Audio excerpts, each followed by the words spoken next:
তোমরা যদি মুসলমান হয়ে থাকো তাহলে তোমাদের জন্য অনেক আফসোস হয়, কারণ তোমরা আল্লাহর ভয়ে, জাহান্নামের আযাবের ভয়ে, কবরের ভয়ে কান্না করবা।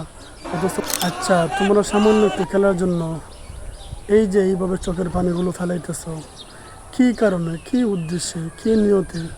তোমরা কি জানো তোমাদের এই চোখের পানির কত দাম? তোমরা কি আসলেই জানো এক ফোঁটা চোখের পানির কত মূল্য? তোমরা কার জন্য, কিসের জন্য এই চোখের পানিগুলো ফেলাইতেছ? এক ফোঁটা চোখের পানির দ্বারা জাহান্নামের আগুন আল্লাহ তাআলা নিভাইয়া দেবে। তোমরা কি আসলেই জানো এই এক ফোঁটা চোখের পানির মূল্য কী? তোমরা কি জানো ওই কঠিন হাসরের ময়দানে জাহান্নাম যখন বান্দাদেরকে, গুনাহগার বান্দাদেরকে খাওয়ার জন্য পাগল পারা হয়ে যাবে, তখন আল্লাহ তাআলা এই যে দুনিয়াতে থাকা অবস্থায় যে বান্দাবান্দিরা জাহান্নামের ভয়ে, আল্লাহর ভয়ে কাঁদছিল, ওই চোখের পানিগুলো যখন জাহান্নামের উপর ছিটাই দেব, তখন জাহান্নাম অনেক দূরে চলে যাব।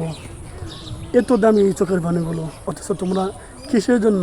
এই যে তারা একটা দলকে সাপোর্ট করতো, এই হলুদ জার্সি যে দলটা, ওই দলকে তারা সাপোর্ট করতো, তারা খেলায় হেরে যখন বাড়িতে চলে গেছে, এই দুঃখে, এই কষ্টে তারা এমনভাবে কান্না করতেছে, যেমন বোঝায় তারা দুনিয়াতে কী যেন হারায় ফেলছে, কী যেন তাদের ক্ষতি হয়ে গেছে। দেখেন তাদের অবস্থাটা, দেখেন কত সুন্দর করে কান্না করতেছে, কী এক অবস্থা।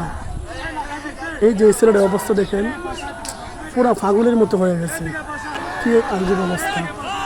কিসের জন্য এই পাগলামি করতেছে? এই যে এখন দেখেন এই ছোটো বাচ্চাগুলা, তারা কী বুঝে, তারা কী জানে, এই জন্য এমনভাবে কান্না করতেছে। এই কান্না তোমাদের সফলতা এনে দেবে না। তোমরা যদি মুসলমান হয়ে থাকো তাহলে তোমাদের জন্য অনেক আফসোস হয়, কারণ তোমরা আল্লাহর ভয়ে, জাহান্নামের আযাবের ভয়ে, কবরের ভয়ে কান্না করবা। অথচ তোমরা কিসের জন্য কান্না করতেছো? তোমরা কি তাদেরকে চেনো? তারা কারা?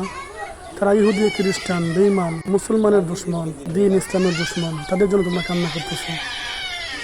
তো সবাই তাদের সম্পর্কে সুন্দর একটা মন্তব্য করে যাবেন।